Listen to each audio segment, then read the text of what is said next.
5:30. We'll call the Donner County Fish and Game Commission meeting to order. Can we have a roll call, please?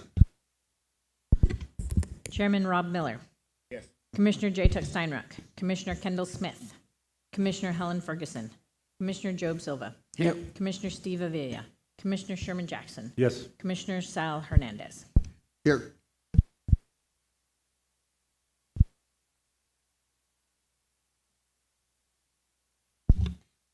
Okay, so it's time, I suppose, for the minutes of the previous meeting.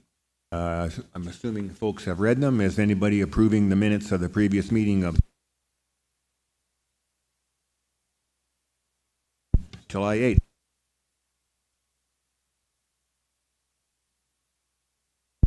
Is there a motion to approve those minutes? Is there a second?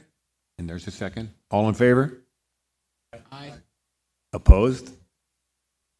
Thank you. So we have a public comment period at the moment, and I don't see any public at the moment, but we'll continue, I guess.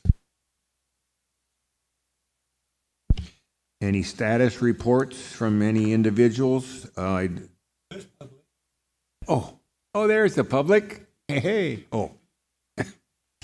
We'll go to CDF&W report. Haha, you were leaving, weren't you?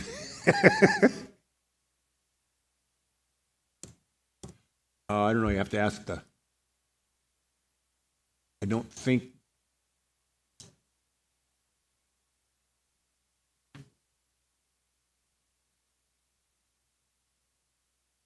I thought longer.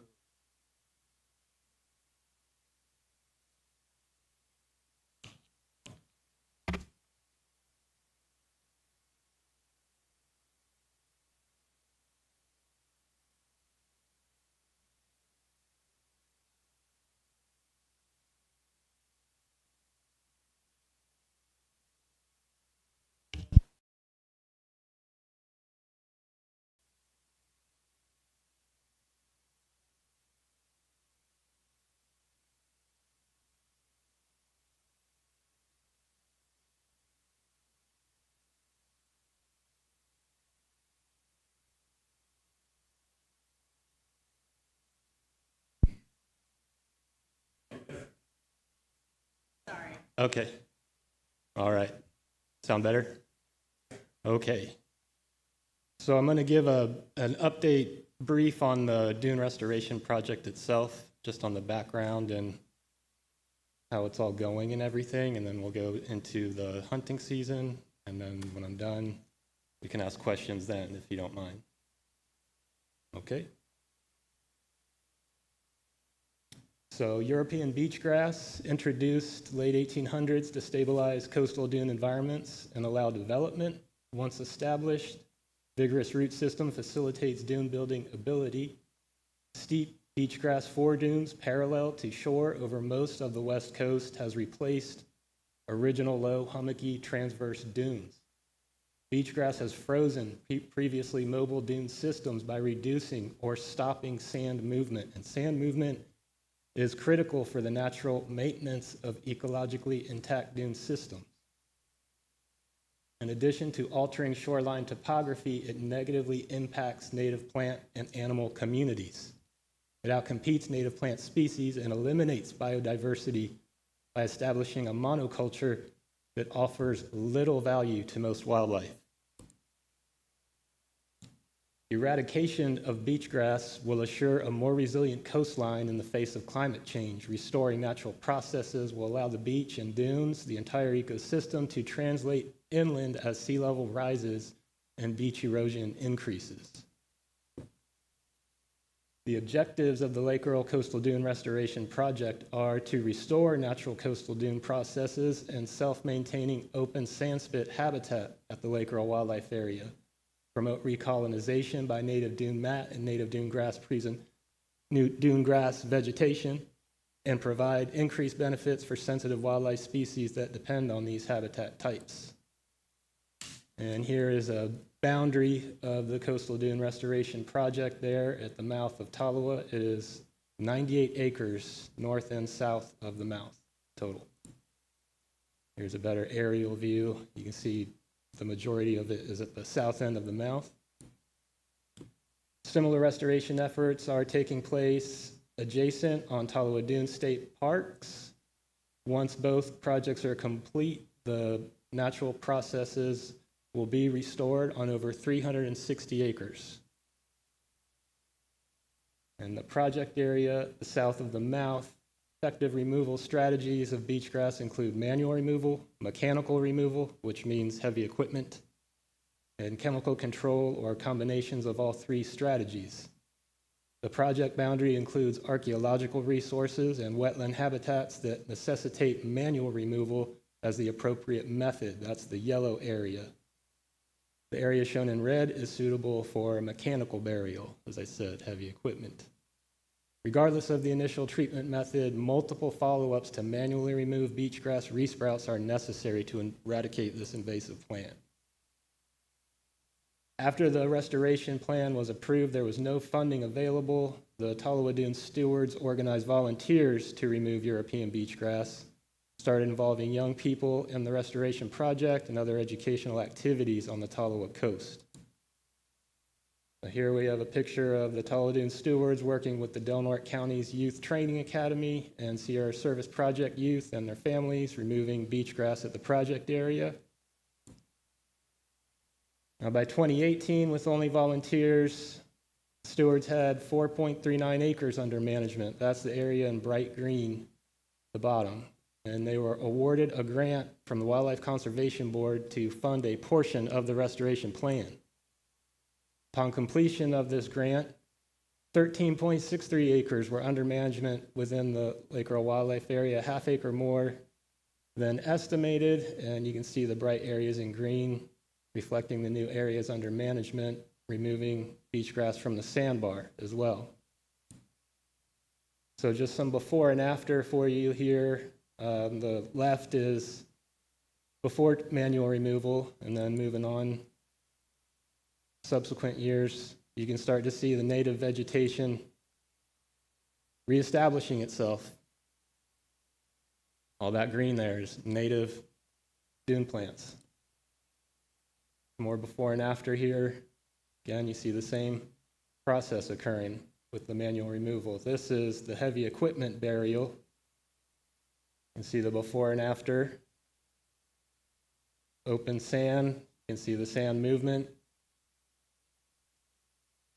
And this is a very good slide for perspective. This is from the east side of Lake Tolowa, looking west at the restoration project. That red arrow is the southern extent of the mechanical burial, and everything to the right is all beach grass.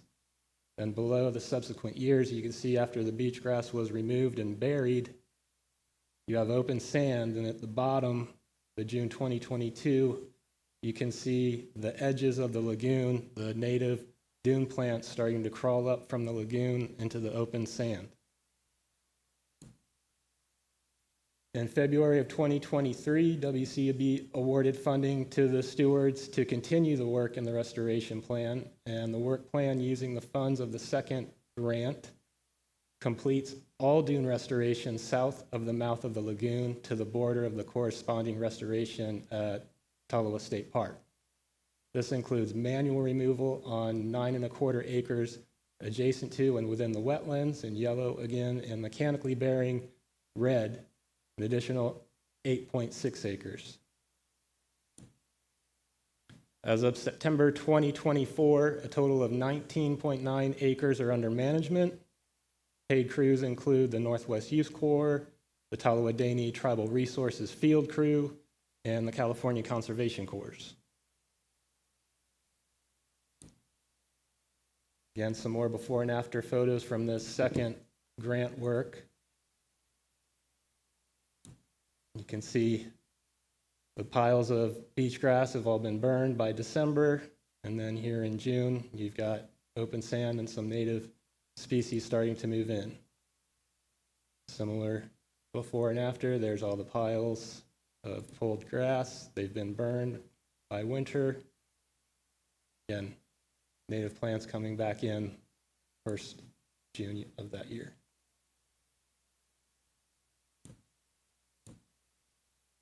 Combining the similar restoration efforts taking place at Tolowa Dune State Parks between Lua and TDSP, over 53 acres are now under management. Some of the success is the sand dune Phacelia, a federally threatened plant species. Prior to any restoration work, only 8 individuals were counted in the project area. As of 2024, there's over 1,000 of these plants in the project area, and 2 additional special status plant species have increased in numbers or locations. And here's just an image of the Phacelia. These black dots are where they're all located, and you can see they're really concentrated at the bottom where the initial work began and has been under management for the longest period of time.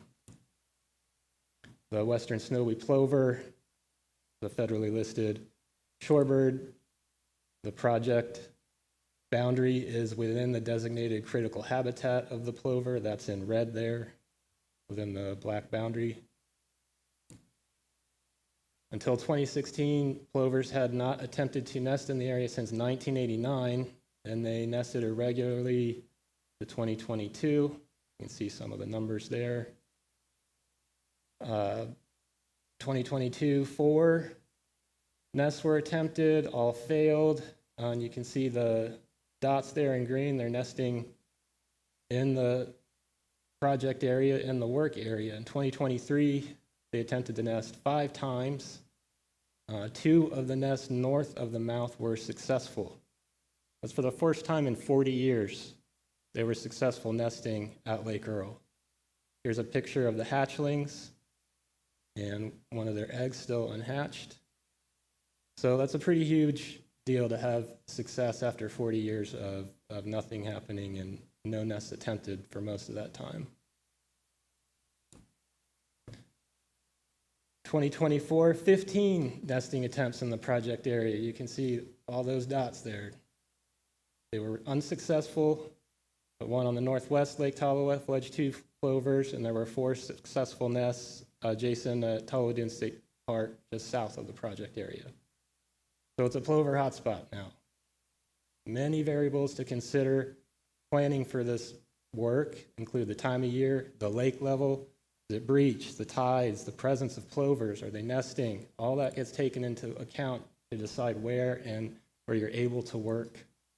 As previously mentioned, once an area is initially treated to remove beach grass, many manual retreatments are necessary because roots break off, they maintain beneath the surface, and you have to continually remove the resprouts as much as possible to deplete all of its energy reserves so that it can no longer regenerate.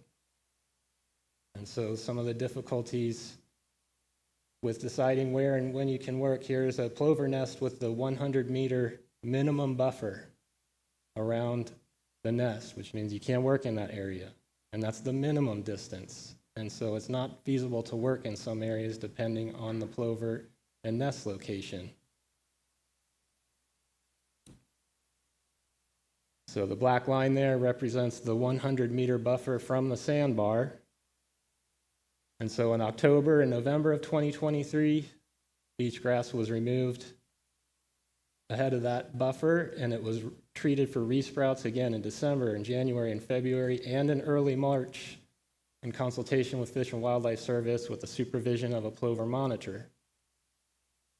And so that red arrow is just pointing at a log as a landmark for reference. So you can see these are the same site. So here you have right after the initial treatment in December. But by June, because they were not allowed to work in that area after March 13th because plovers are present and attempting to nest, how quickly the resprouts can come back in with just that short amount of time of no access for manual removal. All that green in there. Again, here is the 100-meter buffer boundary, the red line, and above that where no work can be done during the plover nesting season in order to maintain that minimum 100-meter buffer. And that's just from March 13th to June 23rd, so just barely 3 months you get that kind of resprout activity. So that is the update there in the background on the restoration project. So on to duck hunting season. as of July 1st, there's a new regulation that allows electric motors during waterfowl season at Lake Earl. This is an example of the signage that'll be posted at our designated boat accesses. Then an overview of the hunt area with the area in red as the closed zone portion. This is the same as last year's, no change into it. That's last year's closed zone with the dates and number. Same area this year. And for the dates this year, Mondays, Wednesdays, Fridays, and Sundays, except for opening weekend, Veterans Day weekend, the week of Thanksgiving, the week of Christmas, the week of New Year's. It's about the same as last year. There's 41 days closed for restoration, just one day less than last year's. And the same system that seemed to work well for all last year with the phone line and the announcement. If there's a day that is canceled for work, the announcement will be updated by 5 o'clock the day before to reflect that. And then just one more thing for thought here is we don't know when the lake's going to get breached. But when it does, and its tidal, I've been told by different folks that that area in South Lake Tahoe is essentially a mud flat, but sand flat, but not. Is there a safety issue with work continuing if it is breached and tidal before duck season ends? That they aren't restricted to the days it's. Yeah. So in other words, can they work as much as possible once it's breached and it's tidal and it's a sand flat? Or is there a thought that that's good duck hunting and there could be a safety conflict? Since you're bringing it up, yeah, actually, and it just could have occurred. Apparently down in that area is one of the few places you see the geese, the larger geese regularly, or even some of the Aleutians. That's one of the few places on Lake Earl where it's actually feasible to hunt geese. So there's been a lot of people down there working. To be honest, I don't have the energy to go out right now. I'm busy doing other things, but and I'm not much of a goose hunter anyway.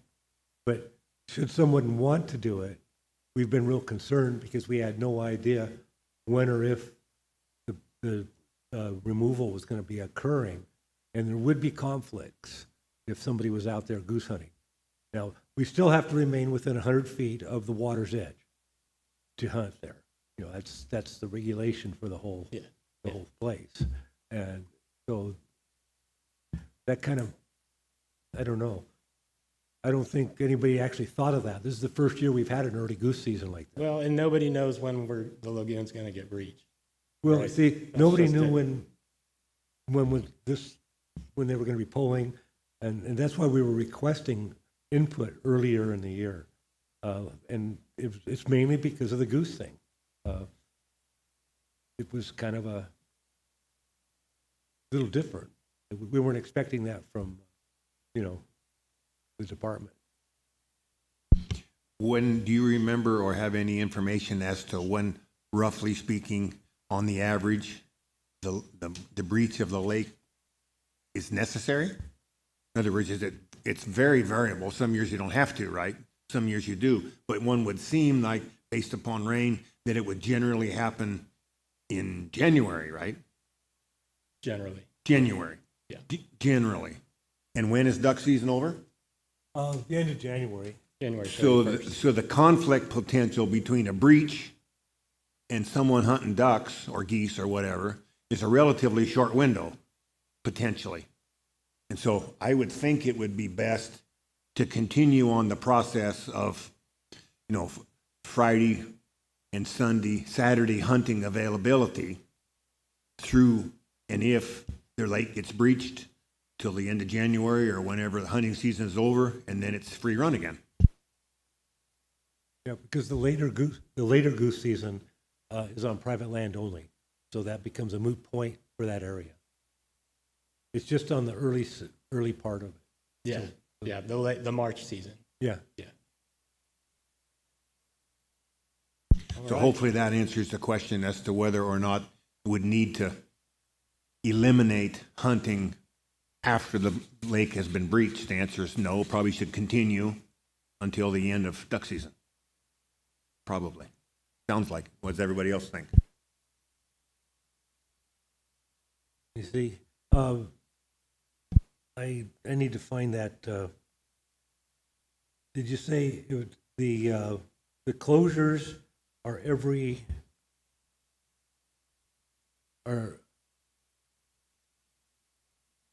Monday, Wednesday, Friday, Sunday, except for the opening weekend, Veterans Day weekend, and the week of the holidays, Thanksgiving, Christmas, and New Year's.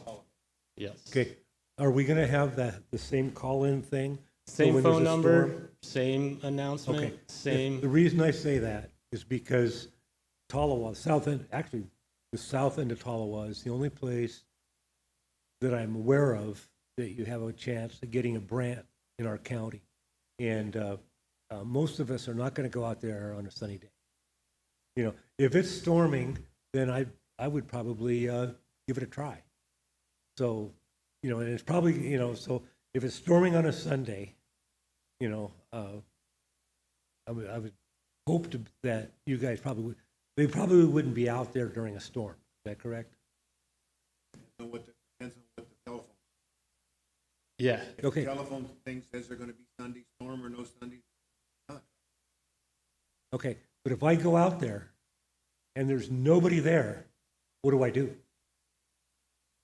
The announcement will be updated by 5 o'clock the day before The a day scheduled before. day. Yeah, So you just call the phone line the day before after 5 o'clock, and it will have the update for the following scheduled workday. I know Jeff's going to ask this though. Okay, so he gets up in the morning, the wind's blowing like a banshee. Call the number. It'll be, the information will be there. If But there's that was been that was from the day before at 5 o'clock. it'll be updated. In the morning? It will, I can read the script to you. It will say you've reached the announcement for Right. the Lake Earl Wildlife Area intermittent hunting closure at South Lake Tolowa. If there's a change to a scheduled close date, this announcement will be updated. Okay. And the days are going to be Monday, Wednesday, Friday, Sunday is going to be posted at all the accesses, just like last year. And so if there's no date announced as canceled, then it's a work day. However, I have been out there on days when it was a work day. After I was done hunting, I would cruise over that way, and there was no activity going on. No vehicles parked, no personnel. Yeah, they have to walk out there sometimes. I'm They aware of that. can't It's a long drive, friggin' so- walk. Yeah. Yeah, So- yeah. I'm so impressed. The announcement was updated the day before for every day they canceled work. Okay, Every day that work wasn't canceled, they were out there working. okay. Yeah, I guess the concern is like, we know down our county, we know what the weather's like here. And it changes overnight, it changes within an hour or whatever. And sometimes some of these guys go out there and if it's blowing, raining or whatever. And I mean, are you guys still gonna be out there doing that? Or are you still gonna keep it closed? I guess it's a concern, even though, you know, you guys won't be working. Because we know how the weather is around here. Yeah, if the forecast, if they deem it's gonna be too dangerous and nasty to work the following day, they have to let us know before 5 o'clock so that we can have the announcement updated to let everyone know that that is been canceled. Okay. So, It was, yeah, usually by 2 or 3 o'clock, it was done. Wow. There was 7 or 8 days total, I think, that were canceled for one Yeah, reason. and I think the phone system that we came up with last year that everybody agreed to do was a system that worked well, right? Oh, yeah. I mean, Big improvement. I only know of 3 people that hunt that regularly down there. Jeff is one, Rich, who works down at the harbor, is one, and there's another guy, I don't know his name, you know. I haven't talked to him about whether he used the number or not. Big improvement to get Jeff off your butt. Because he's pretty tough on trying to get that accomplished, and I think he was pretty happy with the outcome last year. Yeah. Kudos to the Fish and Game for coming up with that and keeping it going. I think, however, there's some disappointment in the fact that there was no input from your single largest user group of the lake for the closures. Jeff reached out in August, and No, that would have been nice, though, if he'd been told that. Then he probably wouldn't have been kind of wigged out about it. You know? Communication is real important. We'll talk to Sean about it. Sure, Jeff will when he comes back. But I have a couple other questions, okay? You know, everybody knows that the dune grass removal is going to be a forever thing, because even if they were to go in tomorrow, take it all out, you still have maintenance issues, which is what you showed us. You know, that stuff is pretty hardy. How well does that burying actually work? Do they stay buried and dead, or, I mean, you have to go back to maintain reef routes, but it's incredibly it still effective. comes up? Yeah. Okay, yeah, I mean, that's what I figured, you know? but I could go back to those slides of the heavy equipment where it was done. No, I saw that. I incredible. mean, it looks good right afterwards, you know? Yeah, no, it still looks good. That was 15 plover nests in that Well, area this year. that's It's pretty good. working. That It is. was a really good. I saw that Good one project. circle, though, that you have to have that perimeter. Yes. There's a group of people that fish right there on the beach a lot, right there at the edge of that perimeter. Well, that's for the work. That's not for the public per se. That's What? for the beach grass removal. Oh, that's just what beach grass. So they're- those guys are not, there's no problem with them going down and fishing there, Right. as long as they're right. not up. This, yeah, we're talking about the beach grass removal. Oh, okay, Yeah. okay, because it's a little more active. Yeah. Okay, that makes sense. No, the only question I have on that beach grass removal due to that barrier is you guys can't work it at all when the clover's there. You guys have to you can't do chemical spraying or anything at all to maintain, to keep them Once- from coming back? Or is it When something? they're there and when they're nesting, Hmm. that's all occupied habitat. So- The 100 meter is the minimum buffer. Hmm. The monitor can decide it's too much disturbance. You got to stay farther than that. Mm. So that's Okay. why it's so critical for them to be able to get out there as much as possible Hmm. outside of that April through September season, which is October, November, December, January, February, March. Because after that, if they're They're nesting. and they're kept out, then the resprouts come back in, and it just necessitates more work in the subsequent years. That's the one reason I mentioned, if it's tidal and it's just a mud flat and they can squeeze in extra days whenever they can to chip away at getting this project done. Especially the respouts. Yeah, I think But- that's a good thing. I think we Mhm. understand each other Yeah. pretty well. I realize there were some timeframes given in the past. In fact, one of them was supposed to be, we're 12 years into a program that started in 2012, but it was supposed to be a 5-year program. They just keep redoing the program. Is that what's going on? I'm not sure I understand. No, that. the goal is to get all of this area, this boundary that I've shown you, to get all of the beach grass removed and under management. Uh-huh. And so this southern portion, the goal is to have all of it done. I noticed some of it's on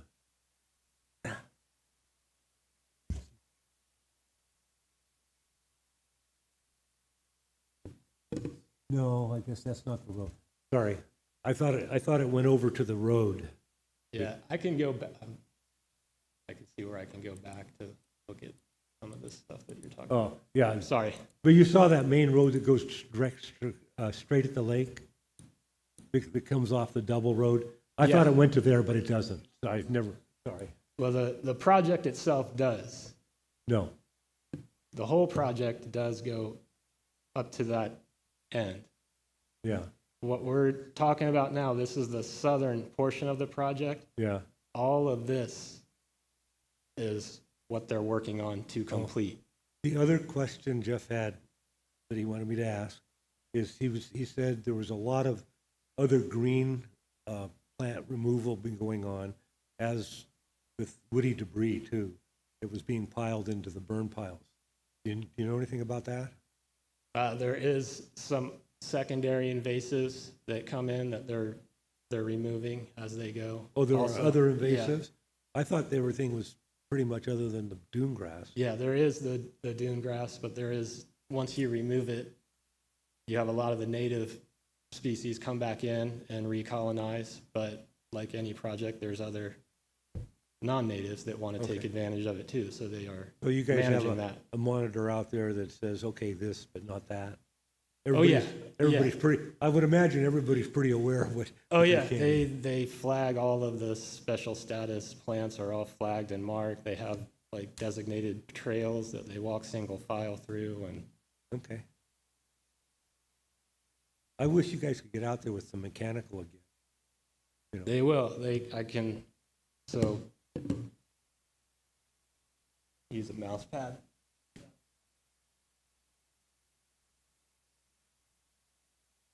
Well, they sprayed successfully down in Humboldt.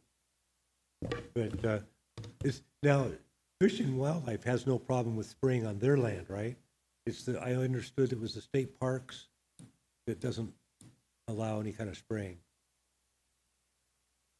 I can't speak for state parks, but so here, this area in red, that's all mechanical burial that's gonna take place. All the manual removal is because that's wetlands. No, Can't have the heavy equipment in there, so that's what distinguishes the work areas. what makes the difference between where the mechanical can go and the non-mechanical? I'm just wondering. Designated wetland habitat. Oh, okay. So the other one's high enough, far enough to the That's right. slope? Yeah. Okay, that makes more sense to me. Yeah, and so they have that's all marked out and flagged out, so the boundaries are defined for the Thank you, manual because I've been removal. scratching my head on that one. Yeah, yeah.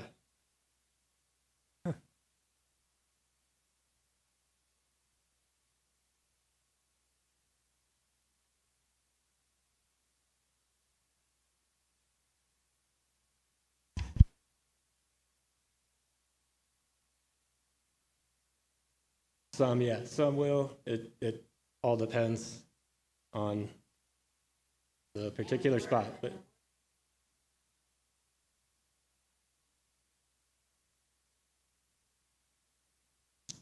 for the most part, yeah, when you're dealing with where the plover is designated and where they're occupying.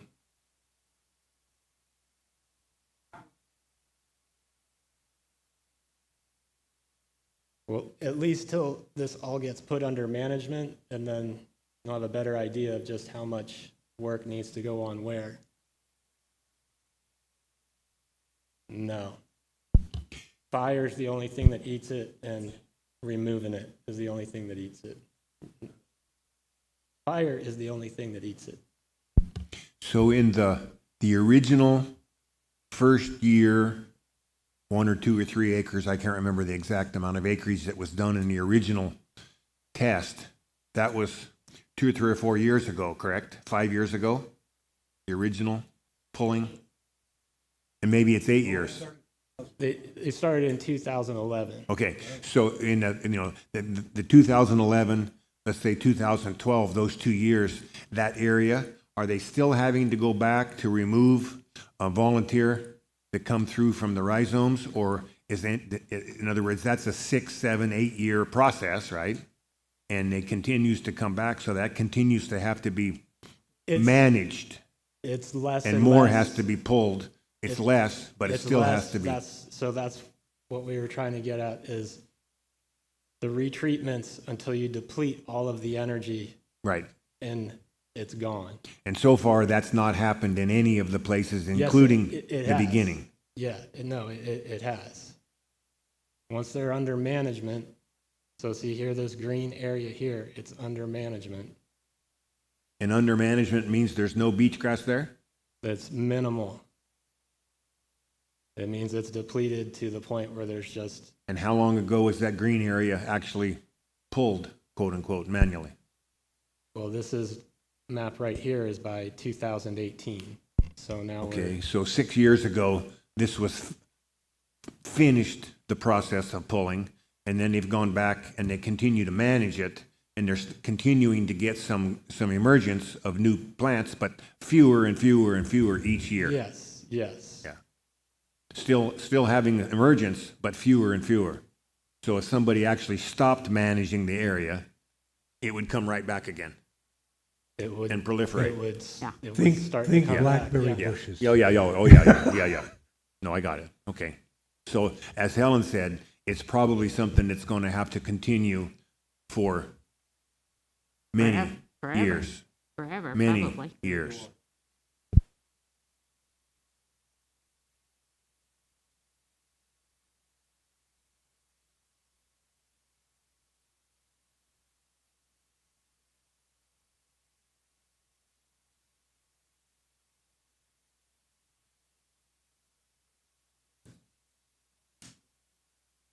State parks.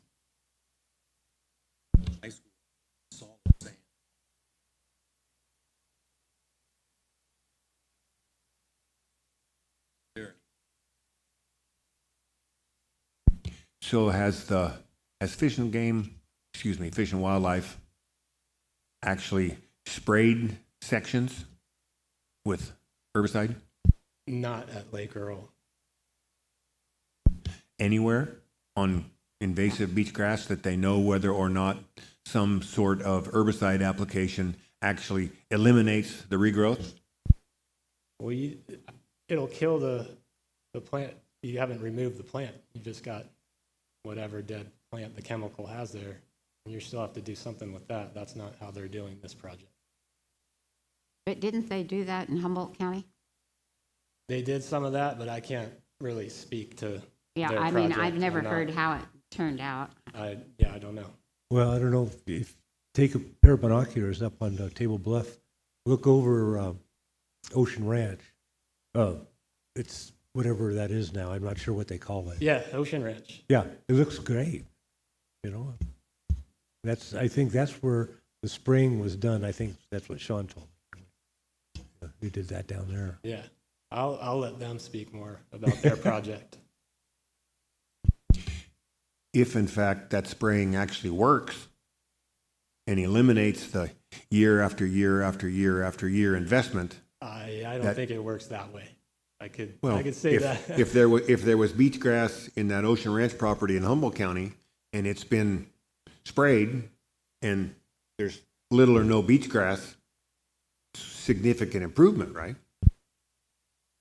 Like I said, I can't speak to how they're doing their project.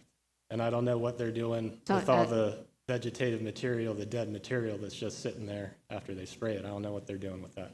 I think Sean Freeze was directly involved in that. He Yeah. knows more about that. We could ask him.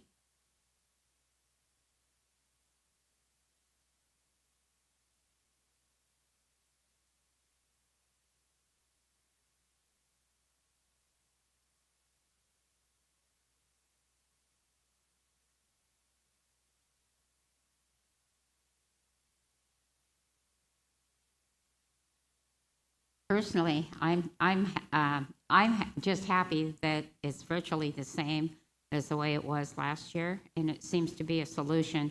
I just think the closer we get to completion, we need to look at the long-term effects of, find out if that worked better in Humboldt County. Maybe it didn't work at all. We don't know. And we never will know.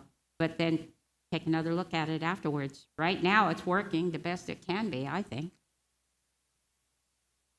Yeah, it seems like the process that was developed last year to help the hunters have access, to Right. know when they can go, to keep from having conflict back and forth with the beach grass removals and allow the hunters to hunt and so forth at approved times, was a big improvement because there were conflicts before, right? And didn't seem to be any last year. It was good. Well, actually, the only hunter conflicts I've heard of about last year was, Bush Creek, the trail. Mm-hmm. I know someone who hunts down there just below that for canvasback, and they were telling me that they had some birds, moving in on the water slowly, and all of a sudden they disappeared. They turned around and bunch of people. I know, it's interesting. I just public access, yeah.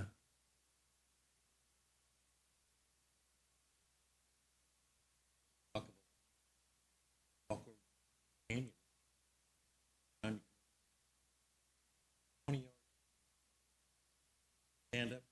Gal stands right beside me. Oh, says, "What are you doing?" Some people would rather see him alive. She starts kicking off. Oh, I would have had a rubber blunt. I would. Is Bush Creek that was illegal that she did that. an access for hunting? No. That's what I thought. That's why. Yeah, there's a trail there. Yeah, but I mean, it's not, you're not supposed to be packing your No, gun. no. Yeah, Oh, no, you can't access that. You have to come in on the water. yeah. So everything north of this area, couldn't you just open that up to quads and wheels and let them just tear that grass off? No. There used to be dunes there. Well, No. they've been very effective. They've been There's very not on any effective. wildlife area in the state. You can't do that. It's illegal.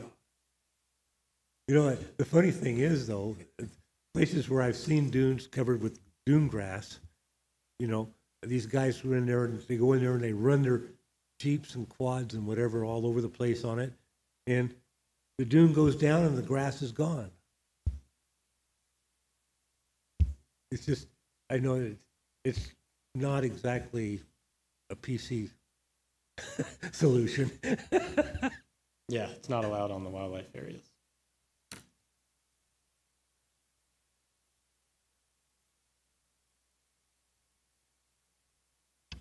Anything else? Any other questions? Thank you, appreciate it. All right, thank you.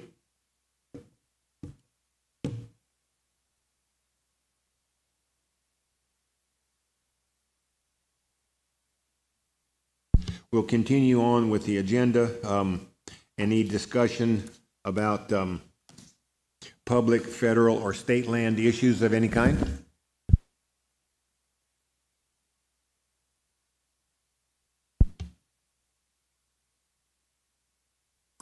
About any issues on private lands that we know of? Now we're coming to elk. There's a lot of them. Hi. Hi, Helen. Yep, there's a lot of elk, and they're definitely all over the place. Right now in our share hunt, it's a matter of getting them on the right place at the right time, catching them there. But everyone should fill their tags, let's put it that way. How many what? Almost all of them have it, one way or another. Yeah, I mean, they aren't all limping, but like Aaron said, it's just so rampant.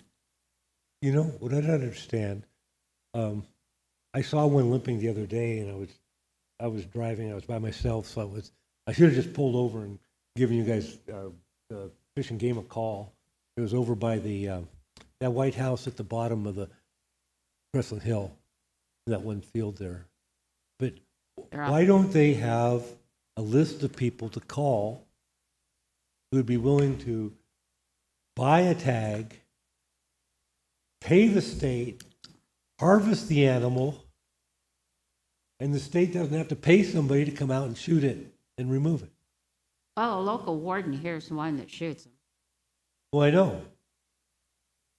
Yeah, But it's not necessarily of who gets it, it's just kind of the way it's turned out. Now, I think people are taking a look at that. Well, you know, interestingly enough, in Alaska, every moose that gets hit on the road belongs to every resident of Alaska.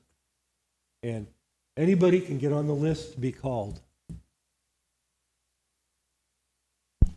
This is not Alaska. Well, I don't This is care. California. And there's no chance in the world that they're going to do something that makes sense. Well, that's one of the things, whatever happened, did you get the letter out, Jackie?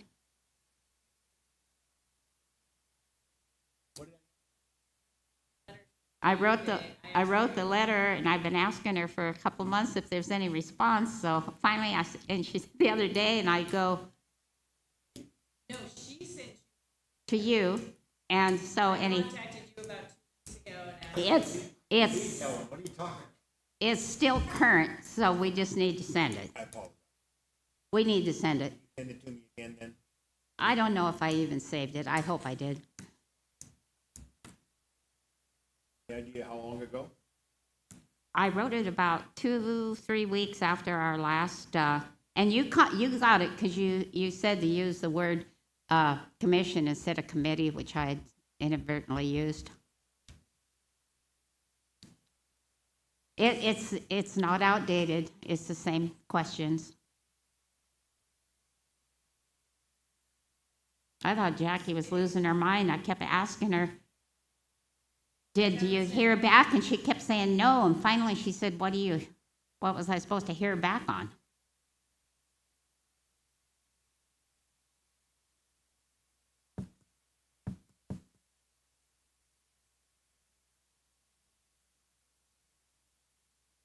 Got a government. crap airplane. No way. If you don't have it, Rob, I think I can resurface it. I'm gonna have to go back a ways. Okay.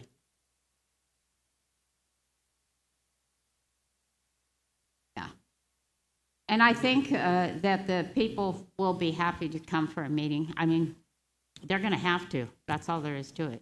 Because I've kind of found that upper management does not necessarily know I don't, because some of the stuff that we've had happens kind of unbelievable. And the local people, they can only do so much.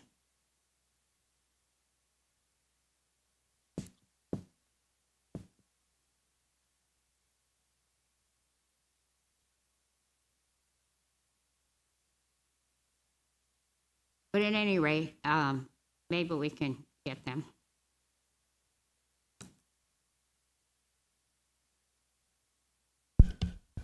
Sorry if I didn't quite It's all right. process through the system correctly. All right this time, Rob.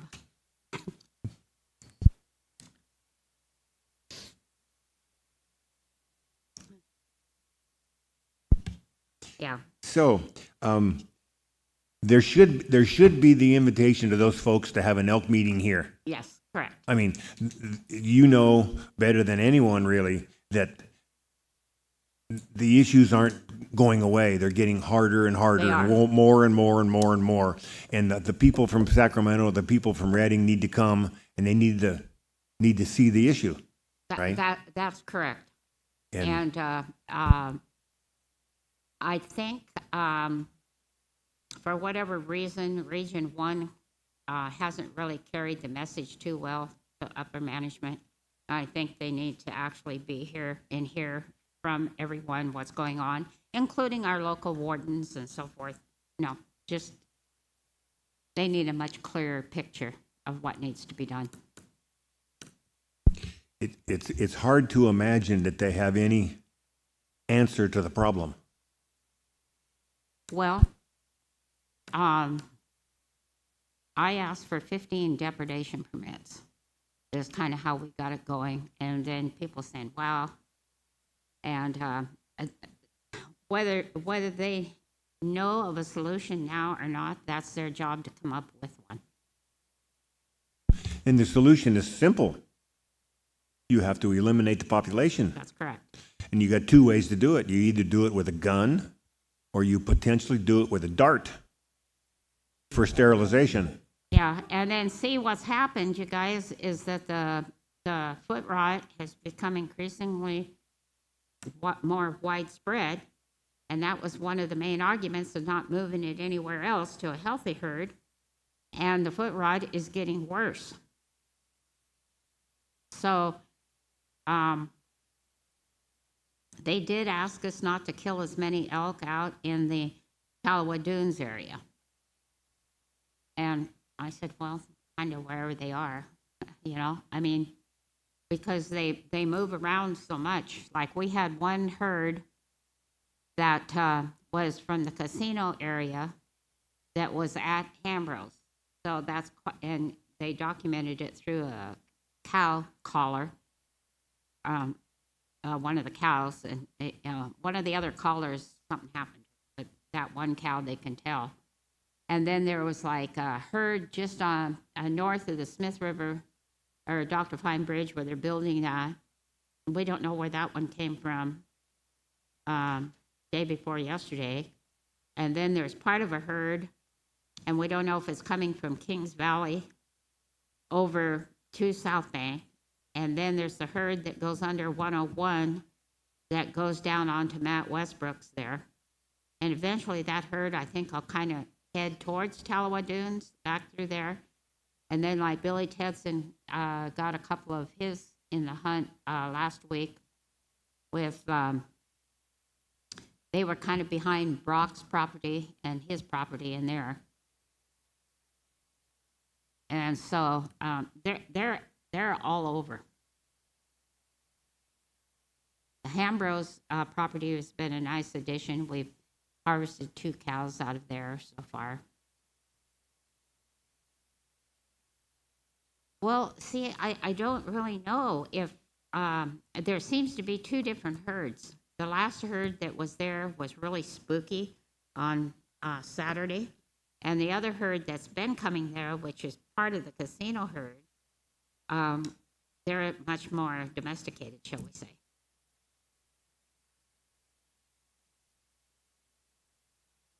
Where at? Yes. Mm-hmm. Angel Lopez had about 30 bulls winter at his place off of McNamara Road. And then I'm pretty sure that the 25, 13, whatever showed up, it was showing up at Elk Valley, was part of that herd of bulls. And that was in July when we had all the problems.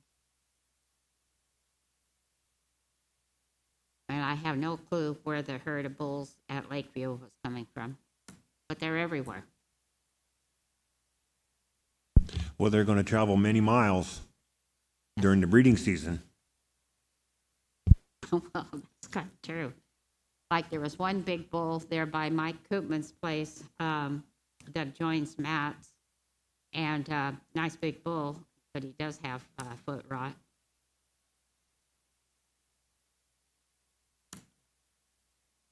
Washington. Whole Yeah. herd walking Yeah. with one leg off the ground and going on. Yeah. The gal that's the head of that is in Washington, that's the head of the foot rot. And I think they realize now it's out of control.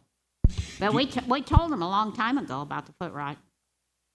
Do you know whether have done any studies? I thought I heard some rumor that they're beginning to study whether or not this hoof rot actually does in fact go into cattle. And it's about time for me to make another call to that gal up in Washington.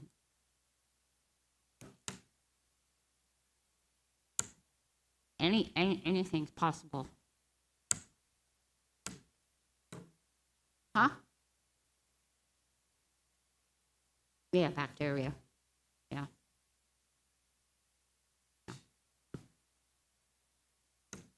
I mean, not to be gross or anything, but I sent some of you the photos of one of the leaders, horse leaders in our group, bought her daughter a horse about 6 months ago. At first, I thought it was, a setup, but it was actually true.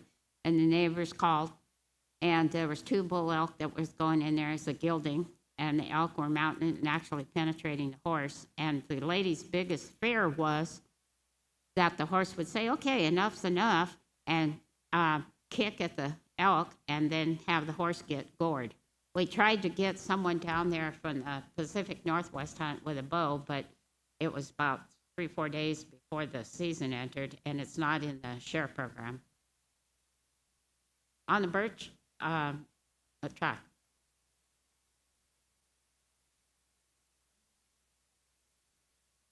I think truthfully she could have, yeah. I mean, she was in such shock, to be honest with you. Yeah, she probably could have protected her livestock Yeah. and helped it. Now, considering that this herd, you all well know, I'm kind of new to the commission, so I'm trying to understand it. This herd is not native here now, and now we're overpopulated. Now, has like Fish and Wildlife or any agency considered maybe sterilizing the animals and keeping them from overbreeding? Has that ever been brought up? Maybe having somebody come in and dart them, put them to sleep, sterilize, some of the herds, and then let them. I mean, considering that there's people that do want the animals around and stuff, but we kind of to manage to keep them from overpopulating them. I mean, has anybody ever considered that? I don't know, as far as the bulls are concerned, it only takes 1 bull. Yeah, but- that's correct. It takes one, but I mean, if we only leave 1 bull and we sterilize the rest of them, and as they Yeah, come around, it's the cows they're the baby factories. yeah. I don't know. It's just a Yeah. food for thought and an idea, kind of. And I think those are some of those things, if we get our stakeholders meeting with these people, we need to ask them, and we'll tell them ahead of time, come here with a solution. What are you going to do? And the answer isn't just killing them. No. And the answer isn't just moving them, because I right. can see their argument about spreading the foot rot. Sure. But the problem is we told them that in, what was it? It's been 12, 13 years ago, and they didn't do anything about it. So now I see that it's up to them. It's not like they didn't know about it. Now it's up to them to figure out what to do. And really, if you stop and think about it, there's only one answer: Less elk. sterilization. Yeah. They need to be able to dart the cows and have them go down and go over and tag the cow Yep. and inject the cow and solve the problem. And every single cow that has been sterilized is labeled, which you can see, and then you know which ones are going to have kids and which ones aren't. And then they can have their hunts and have people shoot the sterilized cows as well. Well, they should shoot the I know, but I did, shoot the ones that don't have the ear tags that are flopping in the breeze. right, but I meant they could do it as well. As well, I have to ask, most of these were supposed to be mountain elk, is that correct? Huh? The Roosevelt, aren't these usually found in the mountains? Native. They were native here. Okay, so I thought maybe the moisture in the ground was something that There weren't any genetically ready for. 60 years ago, 70 years ago, much, right? Right. And they introduced them from 10 or 12 or 13 up the Winchuck. Got a big one up the Winchuck like 40 years ago. Or in the paper. They planted them up the gut. Wayne Blagden and I chased them into Simon's because it was legal hunt up there, but it wasn't here. Boom, they took off from Simon's. We got the golf course in this year, and so we're gonna be able to because they're just punching up the golf course on Pierce, the big golf course. I guess they're doing the same thing at Kings Valley, but we didn't get that. That maybe is next year.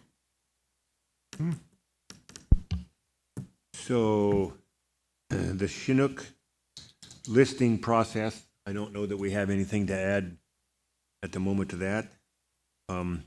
Ditson, I think, didn't we get a report on the Ditson and so forth as far as the total numbers and the fact that there was a relatively significant increase in the 23-24 season as opposed to this year's Ditson report as opposed to last year and the year before? I think there was a 3-year report that showed it was going down a couple years, and this year was up significantly. Does that sound right? Somehow we either had something that was printed that was given to us or something. They actually came in and gave you guys a actual presentation.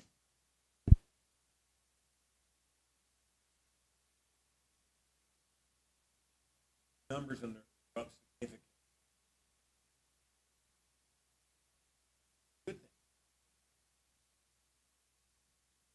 We already took care of Lake Earl hunting closures.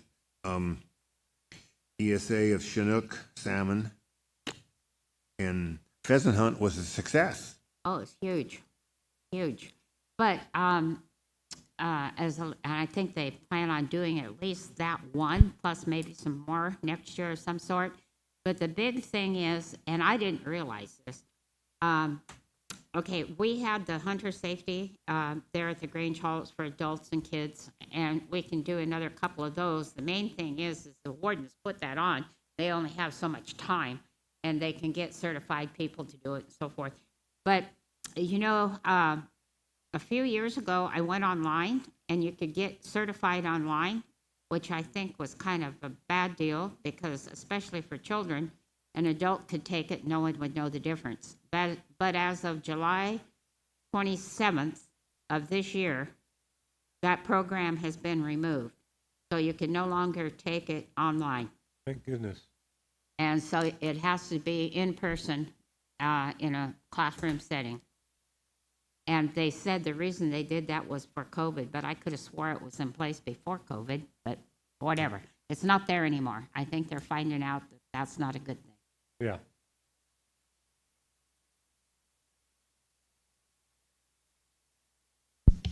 Okay. Do we have any commissioner reports? Or have we already had commissioner reports? And so the next meeting is November 11th. And is there a motion to adjourn or any other information to discuss? The only thing I want to go back on the salmon stuff, I was asked a question from a couple fishermen regarding that closure from the Rowdy Creek area, and they're wondering why they're closing it completely and they're not allowing people to fish just for the salmon that came out of the Stockfish. the stockfish. I mean, Roddy Creek down? I thought Rowdy Creek down or downriver was open this year. I was, one of the fishermen told me they closed it, so he wanted me to ask. And Well, yeah, anywhere close to the Rowdy Creek, yeah, that's a big construction. yeah. Mm-hmm. Always been closure, always been open, Rowdy Mm-hmm. River is closed.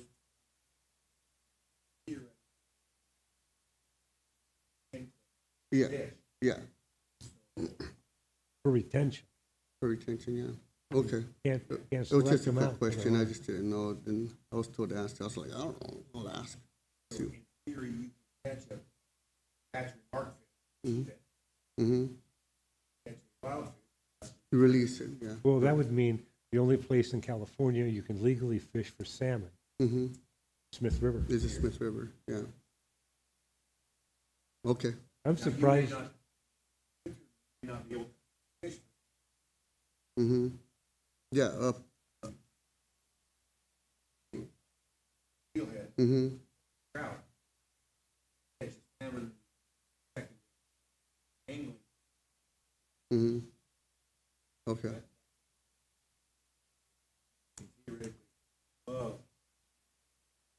Oh, no. No. I mean, I really never took my time to look at the regs because I don't fish salmon. Mm-hmm.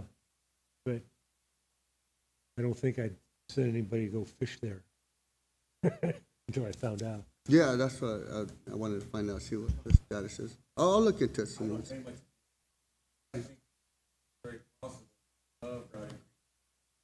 Open water comes up. Mm-hmm. Yeah. It's still here, yeah. You have to release it. You have to release it, yeah. Okay. That was all. I just, okay. Well, Well, I think it's closed right now, because the door, we're already. Low flow. Low flow. no flow, but so, Restoration. Three and above, I seen them. so they closed it, so you can't even, In, Well, yeah, they're redoing the ladder at the hatchery. mhm. You know, just as an aside, you know, this is the first year they're going to allow motors on the lake during duck season. No, the, Electric. electric. I have two now. Okay. All right, guys, thanks.